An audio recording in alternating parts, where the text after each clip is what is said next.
نہیں کھایا ہے، بھوک کی حالت میں مسئلہ بتانا جائز نہیں ہے۔ وآخر دعوانا ان الحمدللہ رب العالمین۔ تو میں بھی وہی کہہ کے چل دوں، میں بولیے آپ بھئی حکم ہوا ہے، مدرسے میں حاضری ہوئی ہے۔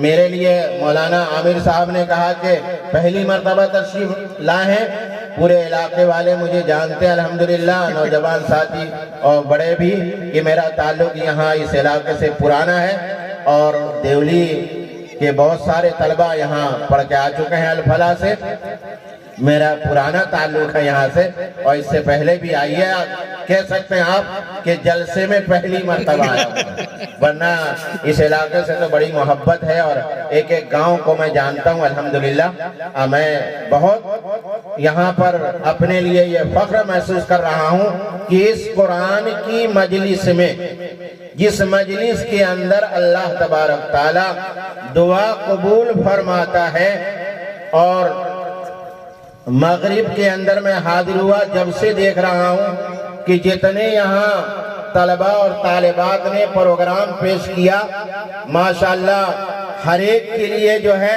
اعلان ہو رہا ہے کہ فلانے کی طرف سے اتنا، فلانے کی طرف سے اتنا، میرا جلسوں میں جانا ہوتا ہے۔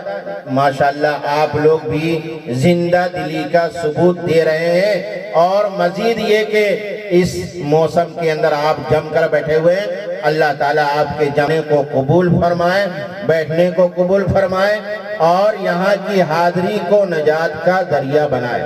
ہمارے صدر محترم کا بیان ہوگا، میں دو باتیں مجھ سے کہی گئی کہ مختصر کریں، دو باتیں کہہ کے میں اپنی بات ختم کر دوں گا۔ آپ گھبرائیں نہیں، یہ بیٹھ گئے تو پتہ نہیں کتنا وقت لیں گے، اندر ہی اندر دعا کر رہے ہوں گے۔ دو باتیں ہوں گی بس۔ میں نے آپ کے سامنے حدیث مبارکہ پیش کیا ہے، اور سیدنا موسیٰ علیہ السلام نے جو دعا فرمائی تھی وہ آیت میں نے آپ کے سامنے تلاوت کی۔ قال رب اشرح لی صدری ویسر لی امری۔ موسیٰ علیہ السلام نے دعا فرمائی کہ اللہ جو میں پیغام پہنچا رہا ہوں اس کو آسان فرما۔ قال رب اشرح لی صدری، میرے سینے کو کشادہ فرما، کھول دے۔ ویسر لی امری، اور میرے معاملے کو آسان فرما۔ واحلل عقدۃ من لسانی یفقہوا قولی، اور میری زبان میں جو لکنت ہے اس کو ختم فرما دے۔ اور حدیث مبارکہ کے اندر اللہ کے نبی صلی اللہ علیہ وسلم نے ارشاد فرمایا، حضرت ابو بکر رضی اللہ تعالیٰ عنہ فرماتے ہیں کہ میں نے رسول اللہ صلی اللہ علیہ وسلم کو فرماتے ہوئے سنا، اغدو عالما، کہ ہو سکے تو عالم بن جاؤ۔ کیا بن جاؤ بھائی؟ عالم۔ اور عالم کی فضیلت کہا، فضل العالم علی الجاہل کا فضل الشمس علی القمر۔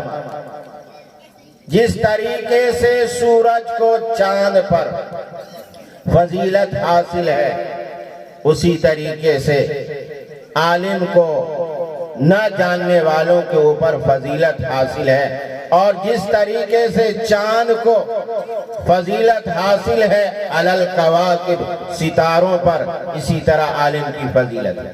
اور ایک عالم اپنے خاندان کے لوگوں کو جہنم سے نکال کر جنت میں داخل کرنے والا۔ جو ماں باپ عالموں کے باپ ہیں ان کو بہت بہت مبارک۔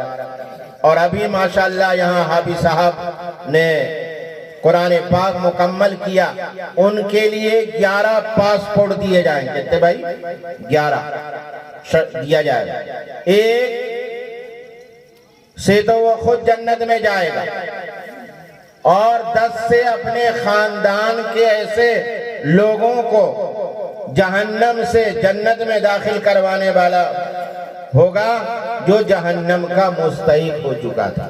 تو یہ والدین، یہ مدرسہ، اور ہم سب جس دلہے کی وجہ سے یہاں جمع ہوئے ہیں، قرآن پاک کی تکمیل کی وجہ سے، وہ سب مبارکباد کے مستحق ہیں۔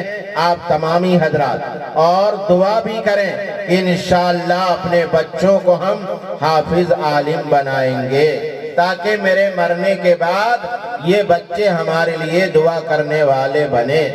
آپ کو معلوم ہے کوئی آدمی کچھ لے کے نہیں جاتا، چاہے جتنا بھی ہو، جاتا بھائی خالی ہاتھ جاتا۔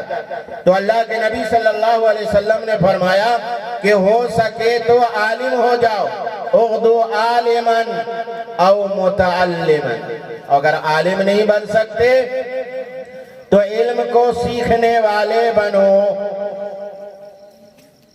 اور اگر یہ بھی نہیں ہو سکتا اغدو عالماً او متعلماً او مستمعاً، کہ علمی بات کو سننے والے بنو۔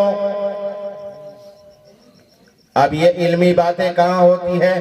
مدارس کے اندر علماء سکھاتے ہیں، مکتب کے اندر بچوں کو بتایا جاتا ہے، سننے والے بنو۔ اور یہ بھی نہیں ہو سکے تو کیا کرو؟ او محباً، کہ علماء سے، علم والوں سے محبت کرنے والے بنو۔ اور یہ اس بات کی دلیل ہے کہ ماشاءاللہ آپ تمام حضرات کو میں 100 مرتبہ مبارکباد کہ آپ علماء کے اکرام میں اور احترام میں ہی یہاں تشریف لائے ہیں، لائے کہ نہیں بھائی؟ اس مدارس سے محبت کرنا، ان کو محبت کی نگاہ سے دیکھنا، ان کا اکرام کرنا ہماری ذمہ داری ہے۔ ہر طریقے سے جسم، مالی اور دوسری تمام ضرورتوں کو پورا کرنا ہماری ذمہ داری ہے۔ اللہ کے رسول صلی اللہ علیہ وسلم نے فرمایا او محباً، محبت کرنے والے بنو۔ اور اگر یہ نہ ہو تو وَلَا تَكُنِ الْخَامِسَةَ، اور 5واں مت بنو ورنہ ہلاک ہو جاؤ۔ اگر کسی نے علماء سے بغض حسد کیا، کینہ رکھا، اکرام نہیں کیا، تو علماء تشریف فرما ہے کہ نسلوں میں بھی دین نہیں آئے۔ اس لیے ہماری ذمہ داری ہے کہ ہم ان سے محبت کریں، حسد نہ رکھیں۔ محبت کچھ نہیں کر سکتے، مالی تعاون نہیں کر سکتے، تو محبت کی نگاہ سے دیکھیں، ان سے حسد نہیں کریں۔ مثالوں سے بات سمجھ میں آ جاتی ہے۔ ایک بادشاہ کے ہاں ایک عالم صاحب تھے، بہت غور سے سنیے، وہ تنخواہ لیا کرتے تھے۔ وہاں ایک حاسد تھا، ہجڑا، ہجڑا جانتے؟ ہجڑا تھا، وہ عالم صاحب سے حسد کرنے لگا۔ بادشاہ سے کہا بادشاہ سلامت، یہ کچھ بھی نہیں جانتا، یہ صرف تنخواہ لیتا ہے، جانتا انتا کچھ نہیں ہے، جھوٹا مولوی ہے۔ آپ نہیں کہو تو میں آزما کے بتا دوں آپ کو، مسئلہ پوچھوں گا تو بتا نہیں پائیں گے۔ تو کہا کہ بتاؤ۔ پوچھا اس نے، ہجڑے نے مولوی صاحب سے کہ عالم صاحب یہ بتائیے مولوی صاحب کہ دنیا کا بیچو بیچ کیا ہے؟ دنیا کا بیچو بیچ۔ اب کوئی مسئلہ ہوتا تو مولوی صاحب بتاتے کہ یہ جائز ہے، یہ ناجائز ہے، یہ حرام ہے، یہ حلال ہے، یا کتابی کوئی عبارت ہوتی تو پڑھ کے بتاتے۔ اس نے تو کہا کہ دنیا کا بیچو بیچ کیا ہے بتائیے۔ ہو گیا۔ دوسرا سوال کیا مولوی صاحب سے کہ مولوی صاحب یہ بتائیے کہ دنیا میں ستارے کتنے ہیں؟ اب یہ بھی سوال مولوی صاحب کیا بتائیں کہ دنیا میں گنا تھا کیا مولوی صاحب نے کہ ستارے کتنے ہیں کہ گن کے بتا دے؟ نہیں بتا پائے۔ تیسرا سوال اس نے کیا، جو حاسد تھا، ہجڑا حسد کرتا تھا مولوی صاحب سے، بادشاہ کے دربار میں جو تھا، اس نے کہا کہ تیسرا مسئلہ یہ ہے کہ دنیا میں مرد کتنے ہیں، عورتیں کتنی ہیں، یہ آپ بتائیے۔ اب وہ بیچارے کیا بتائیں کہ پورے دنیا میں گنتی کریں کہ مرد کتنے، عورتیں کتنے، بتا نہیں پائے۔ ہجڑے نے کہا کہ بادشاہ سلامت دیکھا آپ نے، بتا نہیں پائے، یہ ایسی بنے ہوئے عالم صاحب، جانتے انتے کچھ نہیں ہے۔ دیکھیے مسئلہ پوچھا تو 3 سوال کیا، ایک کا بھی جواب نہیں دیا، کہا کہ کل دیں گے۔ اب مولوی صاحب جو ہے بیچارے پریشان، کیا کیا جائے؟ کہا کہ اگر اس کا جواب نہیں ملا تو تمہاری گردن اڑا دی جائے گی۔ اب مولوی صاحب گھر پہنچے، اداس بیٹھے ہوئے تھے۔ مولوی صاحب کا دھوبی آیا گھر پہ کپڑا دینے، دھو کے کہا مولوی صاحب السلام علیکم ورحمت اللہ وبرکاتہ، آپ بتائیے آپ اتنا اداس کیوں ہیں؟ ارے چھوڑو جانے دو، کوئی بات نہیں ہے کہ نہیں بتائیے۔ چہرے سے پتہ چل جاتا ہے کہ آدمی خوش ہے یا ناراض ہے یا کسی غم کے اندر ہے۔ بہت سے لوگ کہتے ہیں نا کہ میں لفافہ دیکھ کے مضمون پڑھ لیتا ہوں، تو یہ لفافہ جو ہے نا چہرے سے آدمی پہچان لیتا ہے کہ یہ خوشی کی حالت میں ہے یا غم کی حالت میں ہے۔ دھوبی نے کہا مولوی صاحب بتائیے۔ ارے کہا چھوڑو جانے دو، کہنے نہیں بتائیے آپ اتنا غم پریشان کیوں ہیں؟ کہا کہ یہ مسئلہ آیا کہ بادشاہ کے دربار میں ایک ہجڑا ہے، اس نے مجھ سے 3 سوال کیا۔ اب کوئی کتابی مسئلہ تو ہے نہیں کہ میں کتاب دیکھ کے بتاؤں۔ کیا پوچھا؟ کہا کہ اس نے یہ پوچھا کہ دنیا کا بیچو بیچ کیا ہے، یہ بتائیے مولوی صاحب، اور دنیا میں ستارے کتنے ہیں یہ بتائیے، اور تیسرا سوال یہ کیا کہ دنیا میں مرد کتنے ہیں عورتیں کتنی ہیں۔ یہ 3 سوال کیا۔ دھوبی نے کہا کہ آپ کو گھبرانے کی ضرورت نہیں ہے، آپ جائیے اطمینان سے سوئیے، اور کل جانا ہے نا تو آپ بولنا کہ مجھ سے کیا پوچھتے ہو، ارے یہ چھوٹے چھوٹے مسئلے مجھ سے کیا پوچھتے ہو، یہ تو میرا دھوبی جو ہے وہ بھی بتا دے گا۔ آپ اطمینان سے رہے، میں وہاں آؤں گا اور گدھا لے کر آؤں گا۔ کیا لے کر آؤں گا؟ گدھا۔ اب مولوی صاحب پہنچے وہاں دربار میں، انہوں نے کہا مولوی صاحب ہجڑے نے کہا کہ لیا ہے، مسئلہ بتانے کے لیے آ گئے آپ، جواب مل گیا آپ کو؟ کہا کہ ارے یہ جو تم نے سوال کیا ہے یہ تو میرا دھوبی بتلا دے گا۔ کہاں ہے دھوبی؟ کہا کہ ابھی آ ہی رہا ہے۔ اب وہ گدھے پر سوار ہو کر آیا، درباریوں نے روک دیا کہ نہیں بھائی آپ اندر نہیں جا سکتے۔ کہ بھائی میں جاؤں گا اندر مجمع دربار میں تو گدھا لے کر جاؤں گا، سوار ہو کے جاؤں گا، ایسے میں نہیں آ سکتا۔ کہ بھائی جواب دینا ہے نا، کہانے دو بھائی، بادشاہ نے کہانے دو اس کو اندر۔ آیا وہ، اب اس دھوبی نے پوچھا کہ بتاؤ تمہارا کیا سوال ہے؟ کہا کہ میرا پہلا سوال یہ ہے کہ دنیا کا بیچو بیچ کیا؟ تو دھوبی لٹ لے کے آیا تھا، اس نے بادشاہ جو بیٹھا تھا وہاں سے ادھر تک ناپا، ادھر ناپا، ادھر ناپا، اور کہا کہ دنیا کا بیچ کو اطمینان نہ ہو تو۔ کہا کہ ہاں اطمینان ہو، یہی بیچ ہے۔ کہا یہی بیچ ہے، اطمینان ہو۔ کہا کیا دوسرا سوال؟ کہا دوسرا سوال یہ ہے کہ دنیا میں ستارے کتنے ہیں؟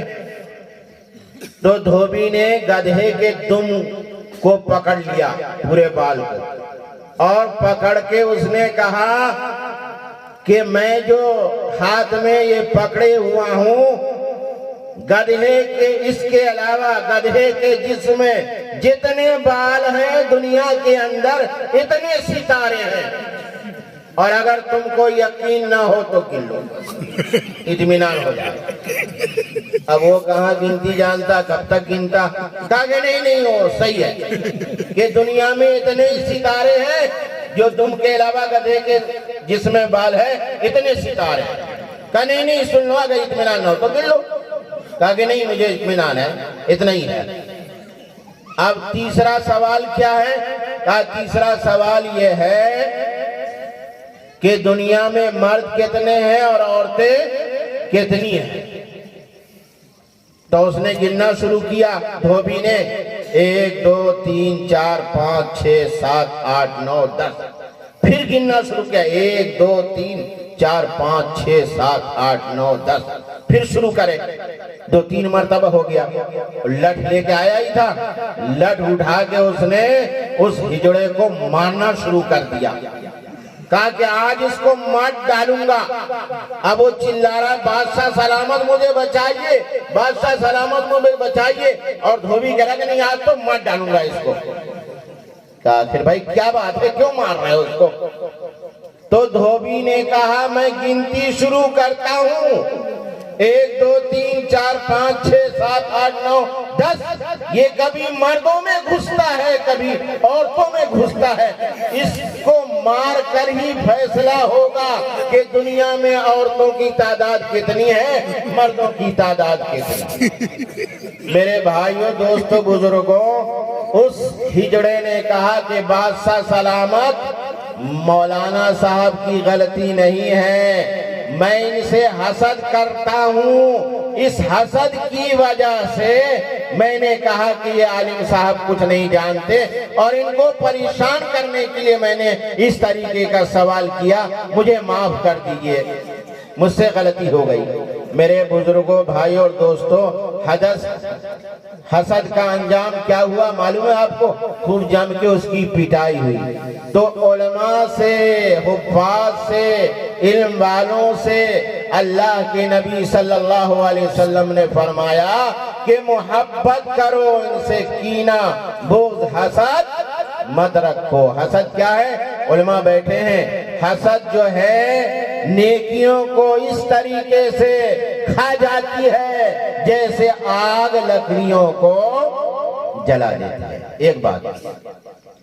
رکھیں گے محبت انشاءاللہ ہاتھ اٹھائے قوم مرزادی انشاءاللہ کوئی بھی آ جائے ان کا اکرام کرنا ہے علماء سے محبت کرنا ہے مدرسے میں اگر اللہ نے دیا ہے تو خوب مدد کیجئے اللہ آپ کی مدد فرمائے گا اور اگر نہیں کر سکتے تو کم سے کم محبت کی نگاہ سے ضرور دیکھیے انشاءاللہ آپ کے نسلوں میں اللہ تبارک تعالی حافظ عالم بنائے گا کریں گے انشاءاللہ دوسری بات یہ ہے کہ حافظ قرآن کا اکرام کرنا اور جو بچے نہیں پڑھے ان کو مدرسے اور بچیوں کو مدرسے بھیجنے کی کوشش کرنا میں ایک بات کہہ کے اپنی بات ختم کر رہا ہوں ہمارے بزرگ تشریف فرما ہے اور میں نے پہلے کہا کہ میں زیادہ وقت نہیں لوں گا راجستھان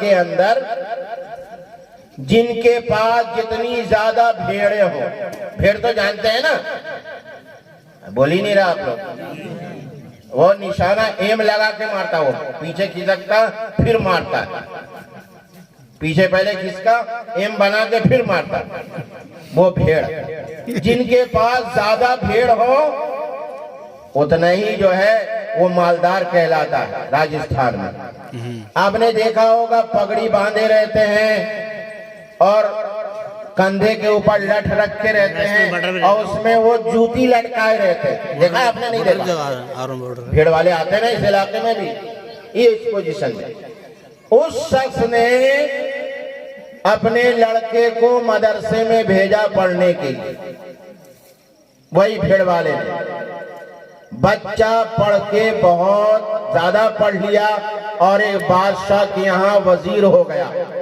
کیا ہو گیا وزیر اب باپ نے بیٹے کو خط لکھا ٹیلی فون موبائل کا وائرلیس والا زمانہ تو تھا نہیں خط لکھوایا کسی سے لکھوایا ہوگا بھیجا کہ بھائی میں ملنے کے لیے آ رہا ہوں وزیر نے بادشاہ سے کہا کہ میرے ابا ملنے کے لیے آ رہے ہیں تو اسٹیشن پر ان کے استقبال میں بینڈ باجے کا انتظام کیا گیا اب لوگ دیکھ رہے ہیں کہ پتہ نہیں کس کا استقبال ہو رہا ہے اس طریقے سے لوگ تماشائی بنے ہوئے تھے مختصر یہ کہ وہ وزیر کے والد بھی ٹرین سے اترے اور ان تماشائیوں میں وہ بھی آ کے کھڑے ہو گئے دیکھنے لگے کہ کس کا استقبال ہو رہا ہے بادشاہ نے کہا کہ وزیر تمہارے والد محترم نہیں آئے کہا کہ حضرت آ گئے نا یہ کھڑے ہیں اسی پوزیشن میں کہ پگڑی بنی ہوئی ہے اور کندھے پر لٹ ہے اور اس میں جوتی ٹنگی ہوئی ہے اور دوسرے کندھے پر کمبل رکھے ہوئے اسی پوزیشن میں وہ کھڑے ہوئے تھے۔ تو بادشاہ نے کہا کہ وزیر تمہارے والد تو بہت بیوقوف معلوم ہوتے ہیں کہ اس پوزیشن میں کھڑے ہوئے ہیں، یعنی لٹ میں جوتی بھی ٹانگے اور دوسرے کندھے پر جو ہے کمبل لٹکائے ہوئے ہیں، پگڑی باندھے، بہت بیوقوف معلوم ہوتے ہیں۔ تو وزیر نے جو جملہ کہا ہے میرے بھائیوں، دوستو، بزرگوں، اس کو اپنے دل پر لکھ لینا اور اپنے بچوں کو مدرسے کے اندر، اسکول کے اندر پہلے دینی تعلیم پھر عصری تعلیم دلوانا ہے آپ کو۔ وہ پڑھے گا تو ان کی عقلیں کھلیں گی اور پھر سمجھدار بنے گا۔ اس کو اپنی بچیوں کو اور بچوں، کیا کہا وزیر نے کہ بادشاہ سلامت، میرے والد بیوقوف نہیں ہیں، میرے والد بیوقوف نہیں ہیں، میرے دادا بیوقوف تھے جنہوں نے میرے والد کو پڑھایا نہیں، میرے والد تو بہت سمجھدار ہیں، مجھے اتنا پڑھایا کہ میں آپ کے یہاں وزیر بن گیا۔ یہ پڑھنے کی برکت ہے کہ میں آپ بادشاہ کا وزیر بن گیا۔ اس لیے میرے بھائی، دوستو، بزرگوں، اپنے بچوں کو دینی اور عصری ساری تعلیم دلوائیے، کیونکہ وقت بھی کافی ہو چکا ہے۔ اللہ تعالیٰ مجھے بھی اور آپ کو بھی عمل کی توفیق عطا فرمائے، آپ کے آنے کو قبول فرمائے، یہاں بیٹھنے کو قبول فرمائے، اور موقع ملا تو انشاءاللہ پھر ملاقات ہوگی، زندگی رہی تو، اور پھر بات ہوگی انشاءاللہ۔ وآخر دعوانا ان الحمدللہ رب العالمین۔